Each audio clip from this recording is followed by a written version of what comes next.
Welcome to VAR India News Hour. Unique cybersecurity predictions from Zoom starting from 2022. To adapt hybrid working environments, more companies will drive to adopt the Zero Trust security model. Conversations around protecting the hybrid workforce from risks will lead security professionals to adopt modern tools and technologies like multi-factor authentication and the Zero Trust approach to security. Hence, companies need these tools to make sure their employees can get work done as safely as possible from wherever they are, that is commuting, traveling or working from home, and that all of their endpoints are secured with continual checks in place. Going forward, the security leaders will step up their protections against third-party risks. In security, you always need to be thinking ahead about what might come down the pipeline. From SolarWinds in December 2020 to Colonial Pipeline and Kaseya in 2021, our industry saw a distinct increase in supply chain attacks. CISOs and CSOs will need to make sure their vendors are also secure. This includes looking at third parties related to the business and assessing how to best manage any risks. Secondly, more public technology companies will create dedicated cybersecurity committees on their boards of directors. One of the most impactful things that was done at Zoom this past year was to institute a 3-person committee on its board dedicated to cybersecurity matters. Having security industry experience at this level is incredibly valuable, readily addressing concerns and issues in industry shorthand. While this approach is still relatively new, it has been incredibly beneficial and Zoom wished it did it sooner. It was heard from peers expressing strong interest in recreating this approach at their own companies, which led to expect this will be a priority for organizations in the new year. Finally, the security hiring boom will continue. We know that cybersecurity professionals are a hot commodity across industries due to more available jobs than trained applicants. In fact, the US Bureau of Labor Statistics reported that employment for information security analysts is projected to grow 33% from 2020 to 2030. There is a need to hire highly qualified security professionals throughout 2022. With this, the cybersecurity talent pool grows as more professionals choose to enter the field due to increased demand and in many cases, the ability to work from anywhere. Let's look into today's headlines in VAR India.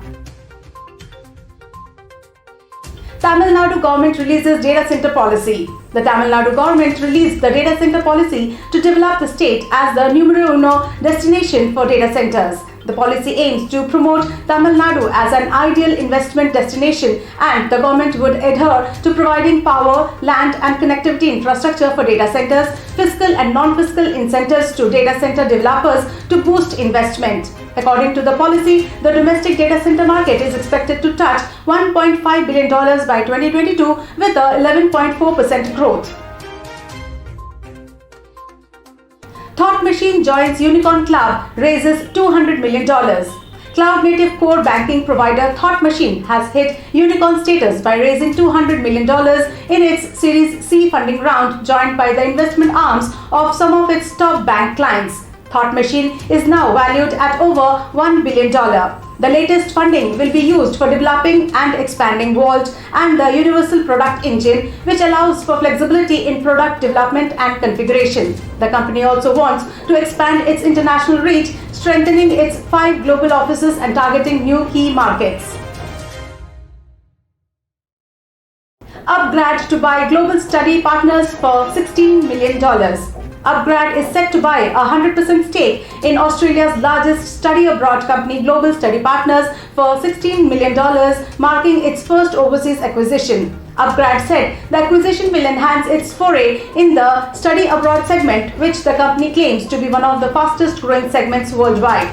Global Study Partners has a network of more than 600 institutions in Western countries like Australia, the UK, Canada and the US. The company also has over 1,300 recruitment partners, which include education and migration agents, schools, test preparation centers, alumni associations, among others.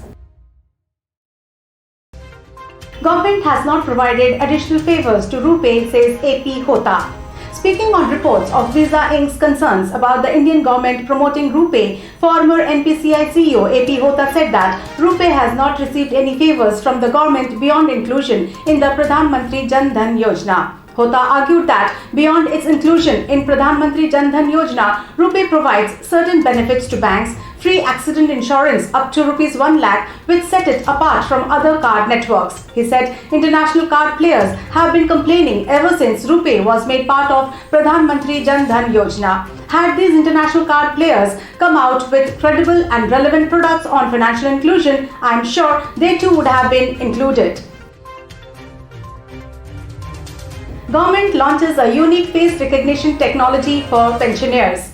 The government has launched a unique face recognition technology for pensioners with an aim to bring ease of living for the retired and the elderly citizens. It was launched by Union Minister of State Dr. Jitendra Singh. He said this face recognition technique is a historic and far-reaching reform since it will touch the lives of not only 68 lakh central government pensioners but also those under the EPFO and state governments. He also reiterated that the Department of Pension also brought about several reforms for the release of provisional pensions during the coronavirus pandemic. That's all for now. Please like, share, comment and subscribe to VAR India News Magazine. You can download the VAR India app from Google Play Store and Apple App Store for the latest news and updates. Stay tuned. Thank you.